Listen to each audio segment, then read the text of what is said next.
Welcome to the Sunshine Parenting Podcast. My name is Audrey Monkey, and I am your host. Here at Sunshine Parenting, I share ideas, stories, and tips to help parents and anyone else who works with young people raise competent, kind, thriving kids. Summer camp, parenting, and happiness are the main gigs I cover here at Sunshine Parenting. So if you're interested in any or all of those topics, you've come to the right place. In this episode of the podcast, I'm talking with Kyle Littman and Paul Dreyer of Avid for Adventure. Avid for Adventure is a program for kids in Colorado and California. They teach every kid from first-time adventurers to experienced athletes from pre-K through 12th grade how fun and empowering it is to be active outdoors. They do hiking, biking, climbing, and paddling while helping kids build lasting skills and newfound confidence. I hope you enjoy this episode of the podcast. Hi, Kyle and Paul. I'm so excited to have you on the podcast today. Before we get started, why don't you both introduce yourselves? Paul, why don't you introduce yourself first? And then Kyle, you can introduce yourself and tell us about Avid for Adventure. Great. First of all, thank you so much for having us on today, Audrey. As you said, my name is Paul Dreyer, and I serve as our CEO here at Avid for Adventure, which internally that stands for Chief Empowerment Officer with Avid for Adventure. And I have been working in various roles, one way or another, ever since we started 14 years ago. Awesome. Kyle, why don't you tell us about yourself and about your program? Sure. My name's Kyle, and currently I'm the COO of Avid for Adventure, but I started back as a seasonal field instructor back in 2006. So I have worked and seen our programs grow, tremendously over the last decade. Before that, I was a classroom teacher and ended up finding Avid for Adventure because I wanted to spend more time with kids in an outdoor setting. Also a father of two wonderful girls, which I know will be a part of this conversation today about getting kids outside. Avid for Adventure, we are a day camp, an overnight camp, and we also work with lots of schools and special events with the overall mission to empower kids to choose an active outdoor lifestyle. So we are really focused on kids developing a passion for a non-competitive outdoor lifestyle, away from screens and more kind of seeking that power that we think nature and adventure bring. So we do that through a lot of day camps in both Colorado and California, and we also have a couple overnight programs in resident camps out in Colorado. Awesome. What age group do you serve at Avid for Adventure? Believe it or not, Audrey, we start as young as 3, and interestingly, that came kind of because when my oldest daughter turned 3, I started noticing that even at that young age, she was asking to spend more time inside and in front of screens, TV or, the Kindle and stuff like that. So we started programs when she turned 3, mainly so that I had a great outlet for her in the summer to want to spend time outside. So at age 3, we are teaching kids how to bike. We're teaching them how to do outdoor cooking for when they're camping with their families. And we're teaching them how to get on a rock wall and learn some basic rock climbing moves. And our programs go all the way, ideally, until a staff turns 18 and want to come work with us at our day and overnight camps. Oh, that's a terrific story, and probably how a lot of youth programs got started because parents saw a need and wanted to make sure their kids could get what they need. Well, one of the things that we wanted to talk about today was how just getting our kids outdoors and doing these kind of adventures like you do at your program really empowers kids. So why do you think there's so much value in getting kids outdoors? And either of you can answer this, or you can both put your 2 cents in on it. Yeah, go ahead, Paul. Take the lead on this. Sure. I will start, and maybe we can go back and forth because there's so many touch points here and so many reasons why we feel like being outdoors is really the perfect camp environment and empowering environment for kids. The first thing that often comes to mind for me is just natural consequences. And so many of the environments that we live in our culture and our kids live in, whether that's a school or a playground, or many other environments that kids find themselves in, folks have tried really hard in our culture to remove risk. And we talk all the time about risk management instead of risk avoidance. And we really don't want to avoid risk. We want to lean in, and where folks and kids do really have natural consequences. For example, so I would say natural consequences, if a kid doesn't bring a jacket to camp and it rains, it's fine to get wet at camp, as opposed to the real consequence or the higher danger of being on top of a mountain during a lightning storm, right? So we would never, we would always try to avoid that level of risk and lean into the more controlled risk so kids can experience the natural consequence, learn from that, and hopefully not only at camp, but make better decisions in life as well. So great. Kyle, do you have anything to add on that topic of why it's so great to get kids outdoors in these adventure settings? Yeah, I mean, gosh, we can, I'm sure, have fun things to talk about all day. But just to add a little bit, when I was a classroom teacher and when I worked with other programs, I felt like kind of decision making and almost judgment was this top down process and a list of rules for things that kids shouldn't do. And to really add to Paul's point, when we take kids, even 3, 4, 5-year-olds, out to a reservoir, you will never hear our instructors saying, put on your sunscreen, don't do this, get on the boat this way, here's how you do this. It's a very kind of bottom-up process where we first ask the kids, very open questions like, hey, you notice that we're no longer at camp. We are now at a reservoir. What's different about this environment? And kids start to say, well, there's a lake here, there's boats there, there's a special equipment. And our instructors are trained to really bring from kids what we call the development of positive risk-taking or judgment, where kids, real young elementary kids, can then explain, oh, look, it's windy out, we should put the boats closer together, or it's very sunny out, we should all put on our sunscreen before we go. So, we really train our instructors to, of course, they have all of these things in mind, all of these safety factors that we need to enact to keep our kids safe. But instead of telling the kids what they have to do, the kids tell us what needs to happen, and we just get to fill in any gaps that they might miss. So it's a really empowering experience for kids to kind of go through that sort of thinking at a young age.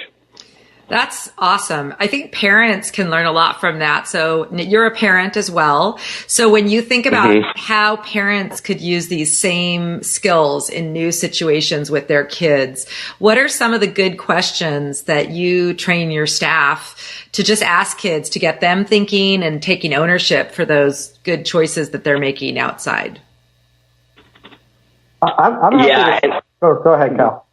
Okay, I mean, it pertains to parenting, it pertains to relationships, it pertains to working with, young kids. I mean, and fundamentally, it starts with why, that's the great Simon Sinek podcast as to your organization starts with why, but it all starts with why and what would you do? So, when my 5-year-old, comes to me and says, cool, we're going to soccer practice, what should I wear? I mean, or pack my bag if she's in one of those moods. It's just very easy, redirected into, well, what do you think you should do? Oh, well, what's the weather? I don't know. What do you think the weather is? Let her go outside and figure out what the weather is and come back inside. I mean, all kids from a very young age know that they don't want to be cold. And then fundamentally, as Paul mentioned, with natural consequences, if she decides to wear a T-shirt out at soccer practice this time of year in Colorado,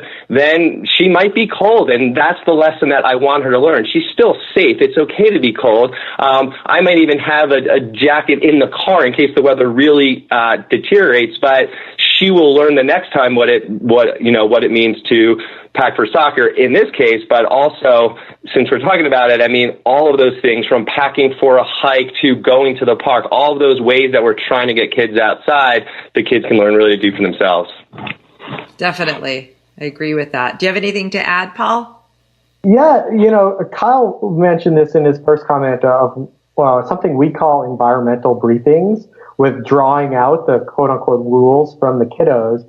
And I think our environmental briefing is really a series of 3 questions, and they're really easy to remember and easy for your parents to remember who are listening to the podcast. And the first question is, what's changing in our environment? So Kyle's example that he just mentioned, the environment is changing because we're going from inside the house to soccer practice, right? In our camps, we might be going from a paved sidewalk trail on our bike to a trail with rocks and dirt on. So the first question is, what's changing in your environment? We can ask even the youngest kids that. Question number 2 is, based on that change of environment, look around your environment. What are the big risks? What are the big things that we really want to try to avoid? And that really should just be maybe 1 or 2 things that the kiddo comes up with at that time. And then question number 3, okay, great. What do you want to do? So how's your environment changing? What are the big risks, the top 1 or 2 risks? And what do you want to do? And we have these environmental briefings all day long. So they can come up with 1 rule, and then 10 minutes later, they're like, ooh, something else is changing in my environment.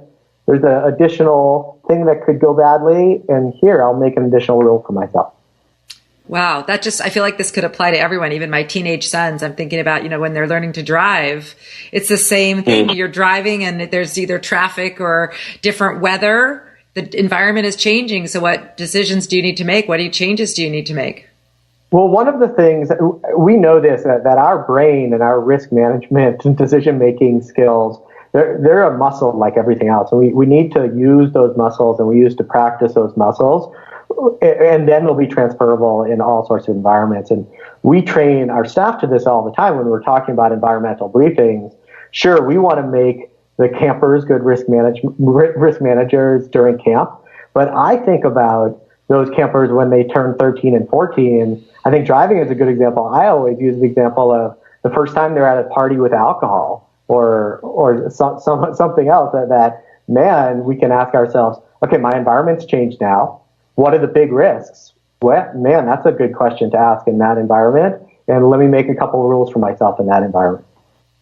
That is, yeah. So basically these same skills that you're teaching your staff and using with your campers can be used in every setting with kids, even if it's not outdoors. It's just even going to a new school, any kind of new environment. You could ask them to think about those same questions. And I'll for sure put those in the show notes so parents can reread through them and see where they can apply them in their day-to-day life. So I wanted to ask you, since you're really focused on outdoor adventure, are there any particular resources or books that you have found really helpful as you've established your program's philosophy that you think parents might also learn from? Yeah, I mean, of course, Last Child in the Woods is kind of that revolutionary book that came out that told parents using, research exactly what all of us that love to spend time outside already knew to be true, that being outside, reduces stress and improves our well-being and makes us, feel just physically better about ourselves. So, that really is a book that everyone should read. We should be reading it in schools and stuff. But, I mean, fundamentally, again, parents are busy. I know that, books and book clubs, or sometimes get overlooked as we deal with the logistics of our everyday lives with work and raising children. But I mean, I think more so than books, parents just have to know what works. And, to me, what works, it's about involving kids in the process of like outdoor excursions and just right sizing your expectations. For our campers, it's not about getting to the top of a rock climb. It's simply a positive experience learning about rock climbing. So, success just can look so different for kids. For some at a rock climbing site, it's really just about putting on a harness and learning about belaying, and a child can have a fantastic rock climbing day that way at our camps. Or sometimes when I go out on family hikes, like, sure, if it was me on a hike, I would love to get to the top of the mountain. But when I'm with my girls, we might stop 25 feet off the trail and play in the creek all day long. And that was a very positive, successful outdoor experience for them that they're going to want to do again, much more so than if I drag them to the top of the mountain. So I feel like parents just have to really right-size their expectations, make it so social. Bring a friend when you're going on a hike, bring great treats or even candy if you're going on a hike or if you're doing something. But if you look at just what is going to just keep the kids smiling and engaged, then that's the way to do it. Definitely. Do you have anything to add, Paul? I'll throw out on a different tack to answer that question a couple of resources. And it's so interesting. We're all about getting kids and our staff away from screens and away from screen time. And yet, when you ask about what resources are out there, clearly the internet is an amazing resource. So I'll throw out 2 internet resources for your parents. One is, I think you're from California, this organization, Children and Nature Network. Yep. It was actually founded by Richard Louv, who wrote Last Child in the Woods. Children and Nature Network, which is childrenandnature.org, is a great resource online. And another one that's based in D.C., but works with programs all over the country, is Outdoor Alliance for Kids. And that web address, and I can share these with you offline, is outdoorallianceforkids.org. Okay, yeah, those are great ideas. I wonder too, I love Richard Louv's work. I wonder if he has a TED Talk or anything that parents can watch that's more of a summary of his book and his work. It might be on the Children and Nature Network, but if there is something, I'll definitely put a link to it because he's done some great work, and I follow Children and Nature on Twitter and love lots of the things that they share about getting kids outside.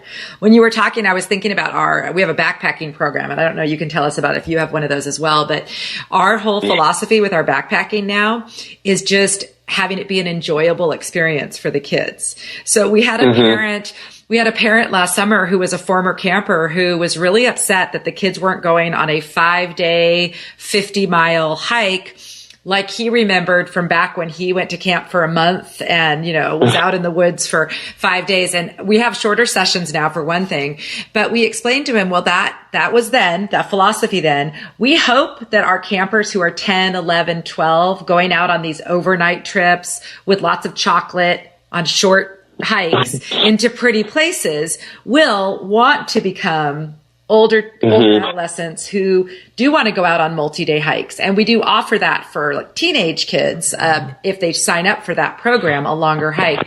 But we're the same way. We just want kids to like it and like being outdoors and learn to love it, because that's what will make them and benefit them in terms of their well-being in the outdoors. If you make them hate it by making it too hard, no one's going to go backpacking ever again. So do you do backpacking at your program or that kind of thing as well? Go for it, Kyle. Oh, maybe we lost Kyle. I don't know if he's here. I'm happy to jump in. As Kyle mentioned, so we have lots of the primary type of camps we run are day camps, but then we have 2 overnight camps in Colorado. And both of those overnight camps offer expedition programming, so backpacking. We start kind of similar to the point that you were just mentioning, Audrey. At our youngest overnight camps, they do a 1-night overnight and it's actually on site. So they pack a backpack in their cabins and they walk a few hundred yards kind of into a large field away from camp, and they do a camp out. So they get the experience of carrying their stuff, but the tent is already set up. And then once kids are age 10 and above, everyone at our overnight camp does a backpacking trip. And those range from 3 to 6 nights out. Different areas, different skill levels, and kids have a way of choosing their different skill levels as they sign up for camp. That sounds awesome. I think backpacking is one of those things kids don't think they're going to like it, but I often find that it's the thing they'll say was the most memorable part of their camp. Do you find that as well? Absolutely. And, my background, I've been in the world of outdoor and adventure education for over a couple of decades now, and a bunch of that time has been with more extended backpacking trips and expeditions that are 1 to 3 months long. So I agree with the point that the kids come back always thinking that, man, that was the best part of the trip. And also, the longer, the better. and I think kiddos don't realize it. And once you really do reach a point of after a few nights out, kids really are able to soak into a different rhythm and really able to deepen a lot of the learning we've been talking about today. Okay, so a couple more things. For Avid for Adventure, what are the session lengths? What do most kids do? What's your typical program like? Kyle? Yeah, sure. So typical program for our day camp, it's a 1 week, Monday through Friday day camp. So, many kids come for more than one session because we have great diversity in that, our classic, how most kids start is our multi-sport camp, where every day they're doing a different one of our core sports, being mountain biking, rock climbing, hiking, stand-up paddleboarding, kayaking, canoeing. So, that's the classic for the kids that just want, a little bit of everything. And then generally, as kids, come back year after year, they tend to want to specialize or they just fall in love with something. So we also offer, single sport camps in all of those sports as well, survival skills, mountain biking, climbing. So really on the day camp side, there is, something for everyone. We often say that, we want every age kid and every type of kid in a parent's car to be excited at drop off. So we've tried to create the diversity of day camp programming that all kids can get out of the car excited about how they want to spend their day.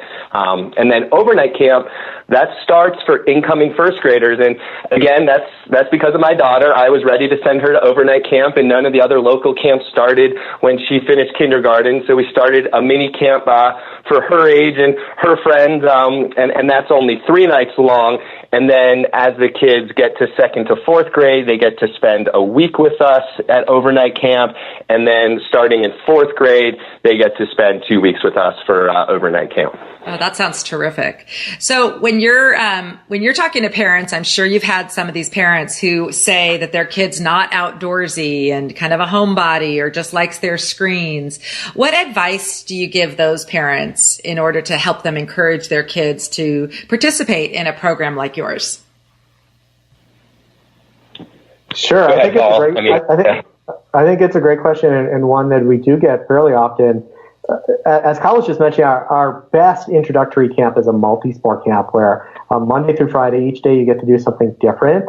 And I think that is really empowering for the kid and the family to know that this is bad language, but they won't be stuck in one activity all week long. And inevitably what we find with kids is, regardless of how athletic you've been or what sports or what clubs you've been on, throughout that week of camp, there's going to be some kids that excel in like climbing more than they like paddling or more than they like hiking. And it's this really cool progression that we see during a week of camp because kids are able to step into more empowering leadership roles depending on the day. Because on paddle day, when we're out kayaking, that one kid is really having a great time and catching on to the paddle skills, and they're able to help Joey, who's not doing that well. And then the next day, it flip-flops during climbing or during hiking. So it's really easy for us to show to parents. And then the other thing we remind kids, as both you and Kyle spoke about well, is that we're all about kids having fun. And there's different ways to do that with all of our sports over one day of climbing. This group of kids might be working on these 2 skills that are advanced, and a whole nother group of kids are working on a whole nother set of skills that are not quite advanced. So we have really low ratios from instructors to campers to provide those varying skill learning opportunities.